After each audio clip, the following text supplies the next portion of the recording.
Hi there, welcome to Blue Gaming, and in this video we're going to dive into what I call underused weapons. I actually had a couple of these videos for Battlefield 5, and they were actually really fun to make, and I got to use some of the outside meta guns, so I figured I'd do this for Modern Warfare too.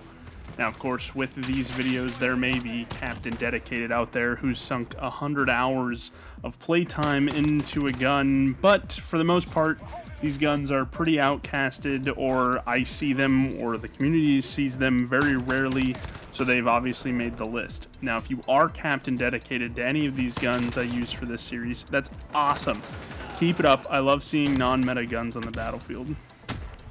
So to kick off this series, I actually asked the Modern Warfare Reddit what they thought the most underappreciated, underused, and undervalued guns were in the multiplayer right now. I had my theories, but I wanted to ask the community what gun they thought, or what guns they thought were the most underused. The gun that was on everybody's list was what we're going to go over in this video, and that's the FAL, along with some others that I'll do more videos on later. The FAL seemed to be the unanimous pick for the most underrated, and I kind of wondered why.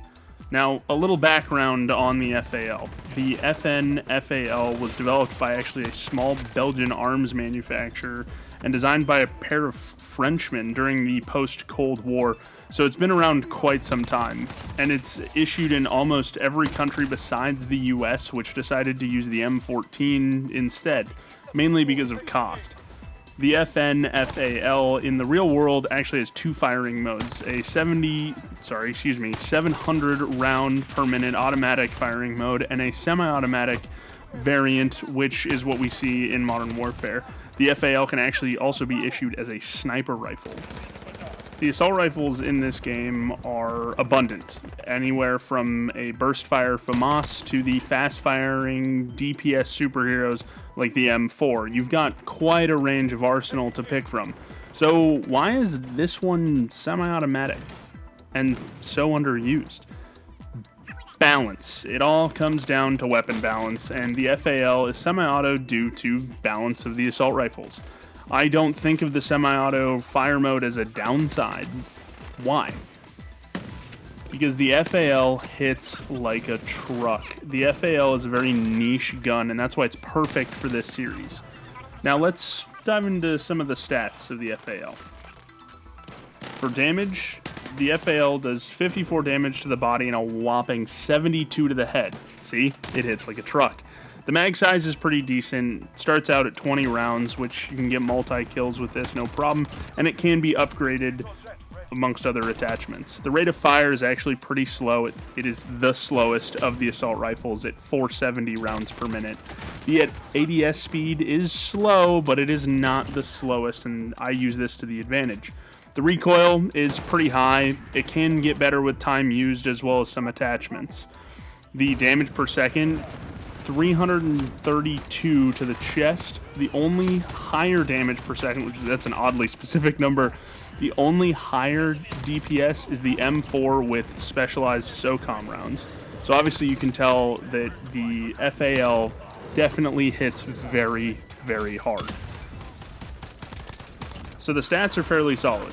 The FAL hits like a truck. It's got a decent ammo capacity, slow rate of fire. But let's see how it performs in action. And it's not that bad. Let's look at what it does well first. The FAL does an excellent job at medium range engagements. It can outrange almost any other assault rifle, and that's because of its damage model. It's probably one of the best for longer ranges. If you're dealing with a pesky sniper or a guy with a DMR across the map, you might be able to scare him or even get him with some long shots with the FAL. The damage on the FAL, like I said, is also an incredible perk. Being a two-shot kill can help clear objectives or assist teammates in clearing objectives kind of from a far-off position. Maybe as they try to get onto points, or maybe help your team get through a choke point. It can also help you lock down choke points, and you can just slay in corridors. And if you find a rooftop and you're able to control a rooftop on a map, it's absolutely dominant in this situation. Like I said, being a semi-auto isn't a bad thing for this gun. It really helps control, and if you land 2 body shots in quick succession, your opponent is either done or close to it. and if you land a headshot, it's almost over. And in hardcore, the FAL can actually be a one-shot kill at almost any range. So, it hits hard and has some solid accuracy. What does it do that makes people not want to use it? And the answer is going to be medium to close ranges are going to be the FAL's biggest weakness. Now, mid-range, you're going to be okay, but it's for sure not going to be a hip-fire, run-and-gun type rifle, as you can expect being semi-auto. I even had issues with a laser and some mobility-based attachments. The FAL still just really fails at CQB. Now, that being said, I did get lucky with certain CQB kills, but I felt much more comfortable at range rather than in tight situations.